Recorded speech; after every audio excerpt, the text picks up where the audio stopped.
فرحدي رهرين بين نقطة إن البرتن كشاع إنه إن شاء الله عالمي جاي البيان أي سوق رسالة دبلوم في سوماليا دبلوم كاسي وحى وسعندونا متسدد بلوده وحنا اللي قندونا مالمها خميسة هي جمعياشة مالتها خميسة وحى لقاضون دونا بعد المغرب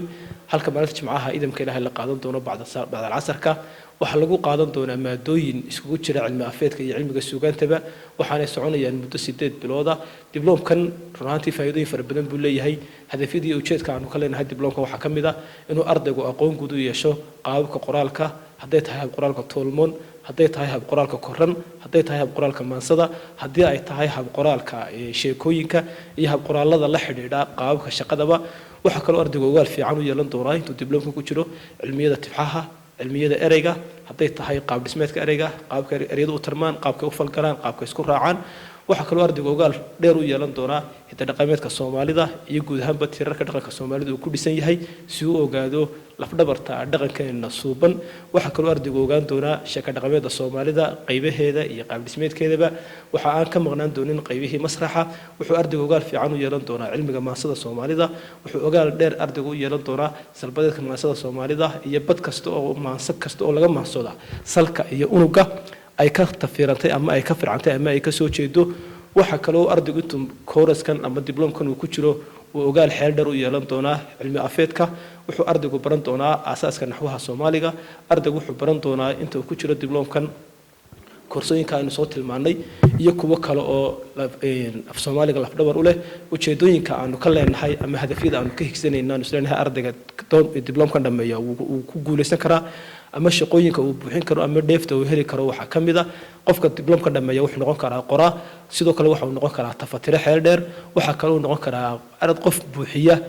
shaqooyinka badan ee ballaaran ee ka banaan wasaaradaha waxbarashada haddii ay tahay xagga manhajta haddii ay tahay xagga imtixaan dejinta sidoo kale wasaaradaha hidaha iyo dhaqanka ayuu qofku kaalin weyn ka qaadan karaa kobcintooda iyo horumarintoodaba heerarka waxbarashada heer barbaarin ilaa heer jaamacadeed ayuu qofku kaalin wax ku oola ka qaadan karaa ama uu buuxin karaa sidoo kale qofka dibloomkan bartaa boosaska uu buuxin karo waxa kamid ah in safaaradaha oo kale uu qaybsamo arrimaha dhaqanka uu kala shaqeyn karo sidoo kale qofka dibloomka bartaa wuxuu buuxin karaa barnaamijyada dhaqameedyada sanadlayaasha ama toddobaadlayaasha ee dhammaan badaafaha dunida lagu qabto ayuu kaalin muhiim ama kaalin fircoon ka qaadan karaa ugu dambeynna ardayga dibloomka qataa waxa uu noqon karaa qof hiil iyo horumarinba u tara afkiisa hooyo dibloomkan oo bilaabmay insha Allah muddo 8 bilood uu soconayaa waa kasho marle araga oo aan soo laalaaban doonin waana markii koowaad ee magaalada Hargeysa laga aasaaso waan kugu soo dhaweynaynaa waxaan jeclaan lahayn inaad ka qayb qaadatid ogaalka iyo horumarinta iyo hirgelinta afkaaga hooyo aygu waa Maxamed Jaamac Maxamed waxaana ka tirsanahay qaybta afafka ee jaamacadda Albayaan waxaan anigu ka bartaa luqadeeda hooyo ama luqadda afka Soomaaliga taas oo dhawaan laga furay ama laga hirgeliyay jaamacadda Albayaan waana maxay toolay barnaamij loo baahnaa ama cilmi loo baahnaa in la horumariyo waxaanan ku boorinayaa cid kasta oo danaynaysa ama jecel inay afkooda hooyo horumariso inay qayb ka noqoto barashada afkooda hooyo magacaygu waa Sayid Nuur waxa ka mid ahay ardayda dhigata kulliyadda luqadaha ee jaamacadda Albayaan gaar ahaan afka Soomaaliga jaamacadda Bayaan waxay afka Soomaaliga u muujisay hiil iyo garab istaag aad u ballaaran iyadoo buuxisay arin ay u baahnaayeen dhammaan bulshaweyntu ama dhalinyarada waayahani ay tabayeen oo ah afka barashadiisa magacaygu waa Xasan Abi Faarax Xasan Daaci waxa aan ka tirsanahay bahda Albayaan barnaamijka af Soomaaliga ee dibloomka ah barnaamijkan runtii waa mid aad u qiimo badan waa mid loo baahnaa